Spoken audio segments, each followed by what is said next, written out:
First-year Ph.D. poet Oscar Oswald's apartment was broken into, but not robbed. They rummaged through everything, but decided it was better left where it was.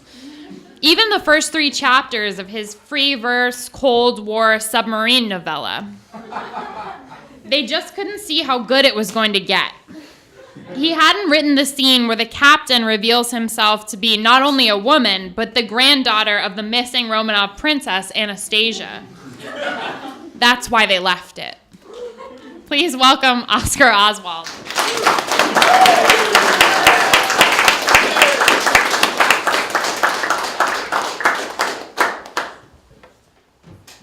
Thank you very much. I just want to say it's really cool to be up here again. I got my MFA here. I was reading at Neon Lit when it wasn't here, I went somewhere else.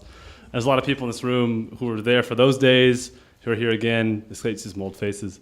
And yeah, my apartment's really crappy, so I could totally tell someone to break it and not take anything. So I'm gonna read some poems. Here we go.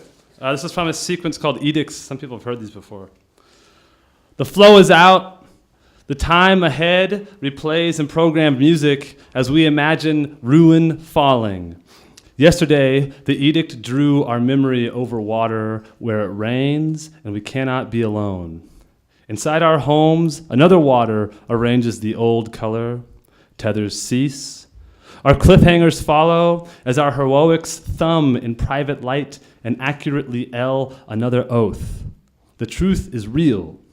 There's nothing new in power, and we stand before ourselves expecting doubt will break the past away, and the unknown beneath suffices. In the ensuing years, affixing hope to fear, our public works survive half-finished, half-started, in the miracle of incomplete disclosure. Our great favor is forgotten, so are the stones. The quarry is our stateless movement from silhouettes to stave our personality, where the official lights retreat through dark into surrender. We pillory their ceremonial strength, falling backwards, open-minded and alone. Public facts will demand speech be sweeter, more apparent, while private lives cool off into submission. But our fact is clear. We disperse, and returning from deserted hours shared between low peaks, we bring a fable. This poem is called To Wayfarers Everywhere. I have swallowed the bird's song and soft composure I heard and hear within the morning trees. It's raining. The water washed upon imagination, and in repose, I see castaway color and further long mountain rows. I wash down and finally sing, your eyes will kiss the lake. Now, this is an untitled poem for a really long sequence. Everything comes from long sequences. Okay.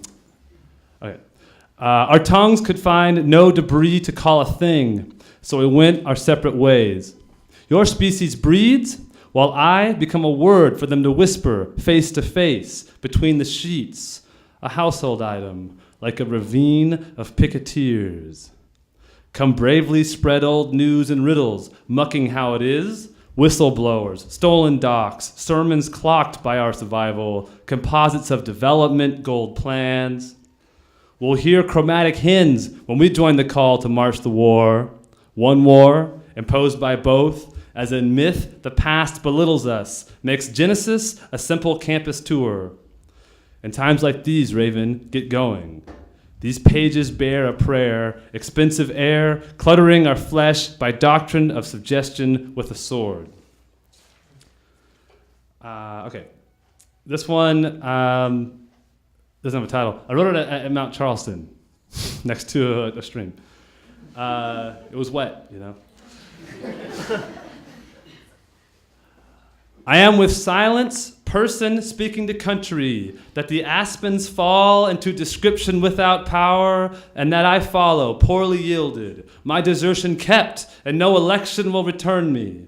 In black upon the morning, slow to shut the dawn behind, as citizen erased from memory, as person hearing tree tops over trees returning from the snow, to come into the page, I am spoken. The following shade from every fact will summon my soul. To spring from its conclusion, I reach and make impossible. Stone falling into aspen, while the silent leaves, dark and masking sorrow, and error unlimited, walking, ambushed for the common, the falling trees. I followed the hills from the road to the tower, asking questions where so often I returned water to stone. And hearing answered dust with footsteps, so I speak with the horizon, unimaginable war and limitation. I press the trail below the higher peaks into the common, lighter now, no sorrow treads my partial hope. I wonder if the war must be this, the aspen follows, or I am wrong. I hear no further, the sky removes, returning, aspen flutters, in shadow lifted over stone, held low to hear the ringing, the light escorting, back to sky to see the valley floor, clouds and sky, within the shadow there to preface thought. What I said, I could not know. I speak again, never pain, unlimited trust, or information under oath. This must be common. So I do have one more poem to read. It's not mine. It's by D.H. Lawrence. And I was talking to a friend of mine about, we're all fucked. And things are bad. And I was thinking, how to respond to this. And so I had like my kind of political poems. But there's also someone like D.H. Lawrence, who wrote a book, about like trees, birds, beasts, and flowers. I was just reading this last night. I thought this would be a good one to end on, just as a silver lining as we all go down into the pits of hell. This poem is called Pomegranate. And the first stanza I just think is brilliant. You tell me I am wrong. Who are you? Who's anybody to tell me I am wrong? I am not wrong. In Syracuse, rock left bare by the viciousness of Greek women, no doubt you have forgotten the pomegranate trees in flower, oh so red, and such a lot of them.